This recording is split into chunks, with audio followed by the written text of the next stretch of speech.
Media पे आप बता रहे हैं कि स्पेकुलेशन दिया जा रहा है, तो ये सब उन्हीं का पार्टी का काम है, क्योंकि इतना बात नहीं रहा है।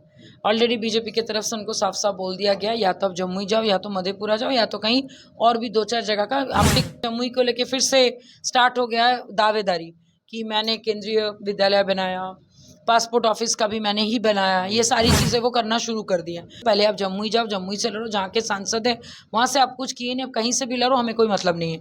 मुझे इतना पता है, जो मेरे पास जानकारी है वो ये है कि चिराग पासवान को हाजीपुर तो मिलने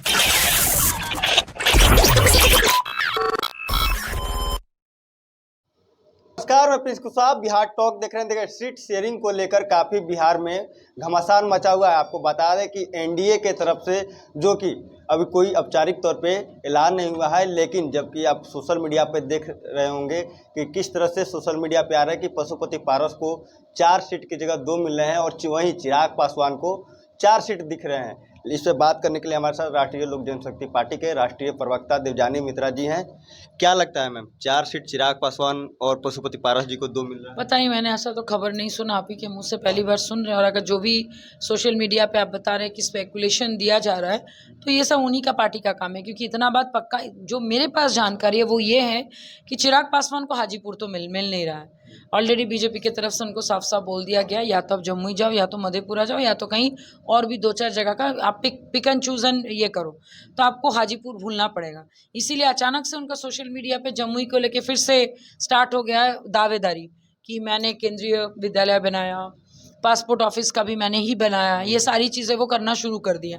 तो कितना सीट उनको मिलेगा मुझे उससे कोई मतलब नहीं है भाई। पहले आप जमुई जाओ, जमुई से लड़ो, जहाँ के सांसद हैं वहाँ से आप कुछ किए नहीं, अब कहीं से भी लड़ो, हमें कोई मतलब नहीं है। मुझे इतना पता है कि being an alliance of BJP, एक लौता अलायंस बिहार का बीजेपी का हम लोग हैं, राष्ट्रीय लोक जनशक्ति पार्टी, तो जो डिसीजन होगा अच्छा होगा। भाई हम लोग के साथ गलत क्यों होगा? कौन सा हमारे मिनिस्टर साहब ने कुछ गलत किया है? एनडी के साथ नियुक्ति पत्र बांटने से लेके कर्नाटक का चुनाव प्रचार, आपके निफ्टियन की जो आपकी इनॉग्रेशन जो अभी आपकी हाजीपुर में लगातार वो काम करे, लगातार प्रिंस जी और साथ में आपके हमारे मिनिस्टर सर लगातार वो लोग बिहार के दौरे पे हैं, तो हमारे साथ गलत क्यों होगा? गलत करेंगे तब ना गलत होगा। हम लोग कोई गलत काम नहीं किए। अच्छा, एक सवाल और होता है कि अति पिछड़ा वोट को लेकर काफ़ी अभी बिहार में घमासान मचा हुआ है। जिस तरह मांझी के बेटे संतोष सुमन इस्तीफा देते हैं, उसके बाद माउंटेन मैन दशरथ मांझी के बेटे और दामाद को आज जेडीयू ज्वाइन करा रही है, और दूसरी तरफ वहीं रत्नेश सदा को आज मंत्री पद की इस्तीफा दिलाई गई। तो ऐसा क्या हुआ कि आगे तो कर सकती थी मंत्री बनाकर, लेकिन जितना माउंटेन मैन के जो बेटे और दामाद है उनको फिर ज्वाइन करने का क्या मतलब? देखिए, ऑनेस्टली बताएं, ऑनरेबल मिनिस्टर हमारे सीएम साहब को बहुत अच्छा से पता है कि जितेंद्र राम मांझी जी को जाना पड़ा, क्योंकि उन्होंने खुद भी एक्सेप्ट किया कि उन्होंने विलय करने बोला था, उन्होंने पार्टी की विलय नहीं की, तो उनको इस्तीफा देना पड़ा। आप जबकि रत्नेश अदा जो कई बार विधायक रह चुके, उनको अचानक से मंत्री पद की शपथ देना, वो कहीं ये दिखाना चाहते कि भाई वो अपने जो सत्ता का जो कंट्रोल है हमारे सीएम साहब खुद रखना चाहते हैं। और वहीं पे माउंटेन मैन जिनको हम लोग जानते हैं और जो जिनके साथ जितेंद्र राम मांझी जी की परिवार की बहुत अच्छे संबंध है, उनको, उनके बेटे को या दामाद को, उनके बेटे को आपने उस मंत्री पद का शपथ नहीं देके आपने उनको दिलवाया, और इन दोनों को सिर्फ एक पार्टी में ज्वाइन करा के आपने डिवाइड एंड रूल की पॉलिसी खेली, और वो किसके साथ? मांझी समाज के साथ। आप ये दिखाना चाह रहे हैं कि आप गए तो उससे क्या फर्क पड़ता है? मांझी के लोग आज भी हमारे साथ है, इसीलिए दशरथ राम मांझी और क्या कहते हैं उनके पुत्र और दामाद को उन्होंने जस्ट एक नॉर्मल ज्वाइनिंग उन्होंने करवाई। तो ये डिवाइड एंड रूल की पॉलिसी उन्होंने पहली बार भी, ऐसा नहीं कि उन्होंने ये चीज़ पहले किया, वो पहले भी कर चुके हैं स्वर्गीय श्री रामविलास पासवान जी के साथ, दलित और महादलित का कार्ड खेल के। तो ये उनकी पुराना चरित्र है कि लोगों को बंटवारा करके, लोगों के बीच में लड़ाई करवा के, डिवाइड एंड रूल करा के वो चाहते हैं कि आगे वो अपना साम्राज्य स्थापित करते रहे। लेकिन अभी ये सब नहीं होगा। उनको जो करना है करने दीजिए। फिलहाल वो अपनी कुर्सी के लिए जो ना सो वो करने के लिए तैयार है।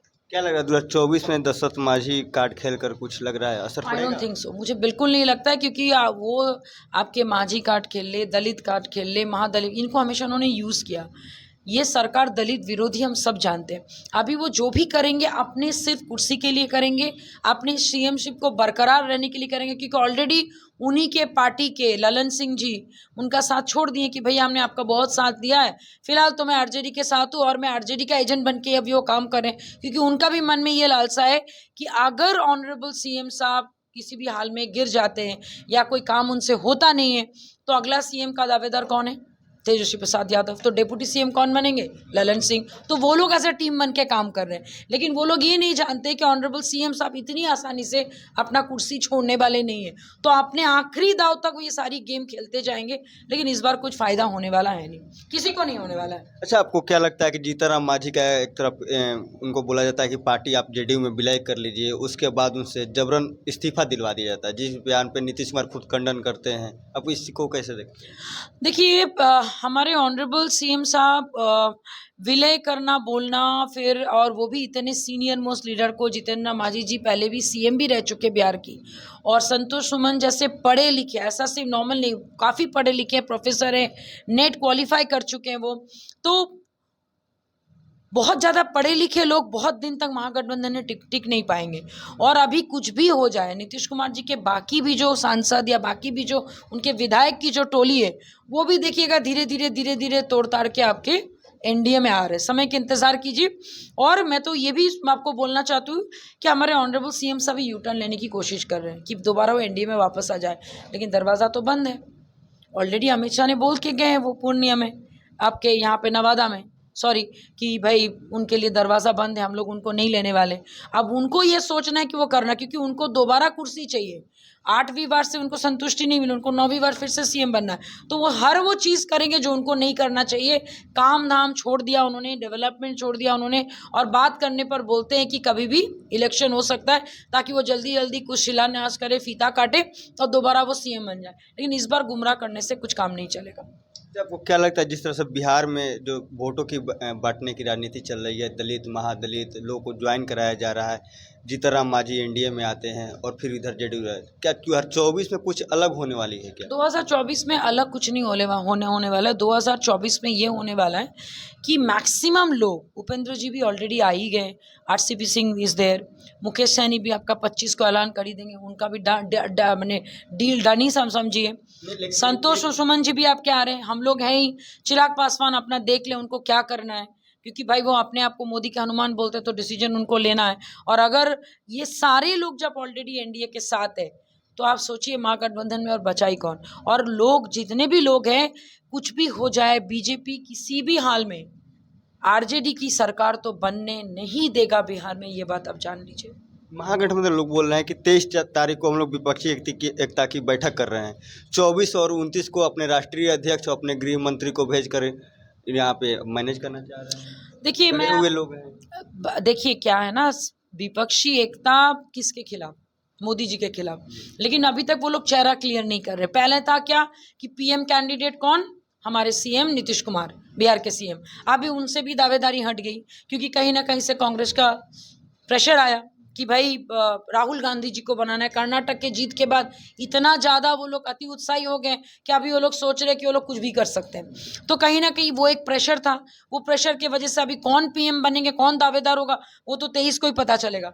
ममता बनर्जी किसी भी हाल में कांग्रेस को सपोर्ट करेंगे नहीं, वो कभी चाहेंगे नहीं कि भाई बंगाल से कोई वहाँ से लड़े। तो ले दे के मिलेंगे सब ज़रूर, लेकिन ढाक के 3 पात कोई रिजल्ट उनको मिलेगा नहीं। फिर नीतीश कुमार क्यों इतना नीतीश कुमार जी भी कहाँ उतना है। नीतीश कुमार जी तो उल्टा ये बोल रहे हैं कि मध्यवर्ती चुनाव होने वाला है, चुनाव बहुत जल्दी होने वाला है। क्यों बोल रहे हैं? क्योंकि उनको पता है कि भाई आज नहीं तो कल उनके पार्टी के जैसे लोग जो से छिटक के एनडीए में आ रहे, कहीं बीजेपी ऐलान ना कर दे। तो इसी डर से उन्होंने अपने अधिकारियों को बोला कि भाई जल्दी जल्दी काम खत्म करो, ताकि मैं इधर से हो उधर से हो कहीं से भी हम दोबारा सीएम की कुर्सी पे बैठे रहें।